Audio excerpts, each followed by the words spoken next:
Hello everyone, welcome back to my channel smart English channel you learn English easy with me. বন্ধুরা, আজকে আলোচনা করব the bet গল্পের যে অ্যান্টন চেখভের দ্য বেট গল্পটি ক্লাস 12 সেমিস্টার 3 তার সারাংশ, তার সামারি আজকের আলোচনা করব।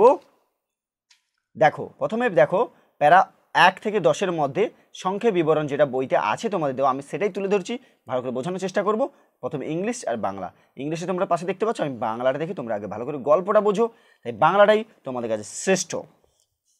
অনুচ্ছেদ 1 থেকে 10-এর মধ্যে প্রথম দেখো কি বলেছে। গল্পটি এক বৃদ্ধ ব্যাংক মালিকের চরিত্র নিয়ে শুরু হচ্ছে, যিনি 15 বছর আগে তার দ্বারা আয়োজিত একটি পার্টির কথা স্মরণ করেছেন। এই পার্টিতে তিনি মৃত্যুদণ্ড এবং যাবজ্জীবন কারাদণ্ড, এই দুটির মধ্যে কোনটি শাস্তিটি ভালো, এই বিষয়ে এক উকিলের সঙ্গে বাজি ধরার ঘটনায় জড়িয়ে পড়েন। ব্যাংক মালিকের মত ছিল দুটি শাস্তির মধ্যে মৃত্যুদণ্ড অধিকতর ভালো, যেখানে উকিল মনে করতেন যাবজ্জীবন কারাদণ্ড ভালো। ব্যাংক মালিক বাজি ধরেছিলেন যে উকিল যদি 15 বছরের কারাদণ্ড ভোগ করতে পারেন তাহলে তিনি তাকে 20 লক্ষ টাকা দেবেন। তাহলে কি বলা হয়েছিল? ব্যাংক মালিক বাজি ধরেছিলেন উকিল যদি 15 বছরের কারাদণ্ড ভোগ করতে পারেন তাহলে তিনি তাকে 20 লক্ষ টাকা দেবেন। এরপরে বলেছে, এখন ব্যাংক মালিক এই বাজি ধরায় জড়িত থাকার জন্য অনুশোচনা করেছেন, যেহেতু এই বাজি তার উকিল কারোর জন্যই ভালো ছিল না। উকিলের কারাবাসের জন্য যে চুক্তি প্রস্তুত করা হয়েছিল সেটাতে সিদ্ধান্ত নেওয়া হয়েছিল যে উকিলকে কঠোর নিয়মাবলীর মধ্যে ব্যাংক মালিকের বাগান সংলগ্ন বাড়িতে বাস করতে হবে। তাকে তার কারাকক্ষ থেকে এমনকি 2 মিনিটের জন্য বাইরে আসতে দেওয়া হবে না। সে কারোর সঙ্গে কথা বলতে বা কারোর কথা শুনতেও পারবে না। কিছু বিশেষভাবে তৈরি একটি জানালা দিয়ে চিরকুট পাঠিয়ে সেই বই, বাদ্যযন্ত্র, মদ, তামাক পেতে পারবে। বন্দি দশার প্রথম বছরে উকিল প্রচুর পিয়ানো বাজাতো এবং সে মদ আর তামাক ত্যাগ করেছিল এবং হালকা ধরনের বই পড়তো। 5ম বছরে উকিল শুধু খাদ্য খেয়ে এবং পান করে সময় কাটাতো। 6ষ্ঠ বছরে বন্দি বিভিন্ন বিষয় গোগ্রাসে পড়তে শুরু করলো এবং সে 6টি ভিন্ন ভিন্ন ভাষা শিখে ফেলেছিল। আর 10ম বছরে সে অনড় হয়ে বসে থাকতো এবং কেবলমাত্র নিউ টেস্টামেন্ট বা বাইবেল পাঠ করত।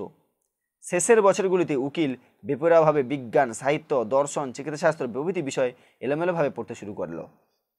ঘটনা হচ্ছে এবারে কি না, বৃদ্ধ ব্যাংক মালিক ভাবছিল যে উকিল পরের দিন মুক্তি পাবে এবং তাকে 20 লক্ষ টাকা দিতে হবে, কিন্তু এর ফলে ব্যাংক মালিকের জীবন ধ্বংস হয়ে যাবে, কারণ সে আর আগের মতো ধনী ছিল না। বেপরোয়া হয়ে সে ভাবল যে এই ধ্বংস থেকে পরিত্রাণের একমাত্র উপায় হলো লোকটিকে জগৎ থেকে সরিয়ে দেওয়া। সে কারাগারের দরজার চাবিটি নিল এবং নিজের বাড়ি থেকে বেরিয়ে পড়ল। যেহেতু বৃষ্টি পড়ছিল, আবহাওয়া খুব খারাপ ছিল। কারাগারের পাহারাদার সেই রাতে ওখানে ছিল না এবং ব্যাংক মালিক হাতড়ে বন্দির বাড়িটিতে প্রবেশ করলো এবং একটি দেশলাই কাঠি জ্বালালো। যখন দেশলাই কাঠিটি নিভে গেল, সে বন্দির ঘরের মধ্যে উঁকি দিল। মোমবাতির আলোয় সে দেখতে পেল বন্দি টেবিলের পাশে একটি চেয়ারের উপর বসে আছে। ব্যাংক মালিক খুব সাবধানে চাবি দিয়ে বন্দির ঘরের দরজা খুলল। বন্দি কোনো সাড়া শব্দ করল না। ব্যাংক মালিক দেখতে পেল উকিল তার শীর্ণ চেহারা, লম্বা পেকে যাওয়া চুল দাড়ি নিয়ে খুব বড় হয়ে গেছে। সে টেবিলের ওপর ঝুঁকেছিল এবং তার মাথার পাশে একটি কাগজ ছিল যেটিতে কিছু লেখা ছিল। ব্যাংক মালিক কাগজটি তুলে নিল এবং পড়তে লাগলো। এটি একটি চিঠি ছিল যেটিতে সে ব্যাংক মালিকের কাছে প্রয়োজনীয় কিছু বার্তা পাঠিয়েছিল।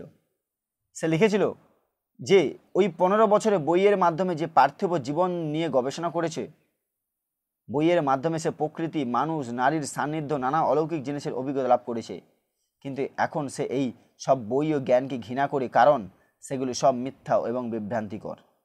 পরিণামে সব কিছুই মৃত্যুর দ্বারা ধ্বংস হয়ে যাবে। ব্যাংক মালিককে সম্বোধন করে সে লিখেছিল তার জীবন দর্শন ভুল এবং মিথ্যা। সে এই সমস্ত জিনিস এবং এই ধরনের জীবনধারাকে অন্তর থেকে ঘৃণা করে। এর ফলে সে তার কারাগার থেকে 5 মিনিট আগে বেরিয়ে এসে তার 20 লক্ষ টাকার সত্ত্ব ত্যাগ করবে।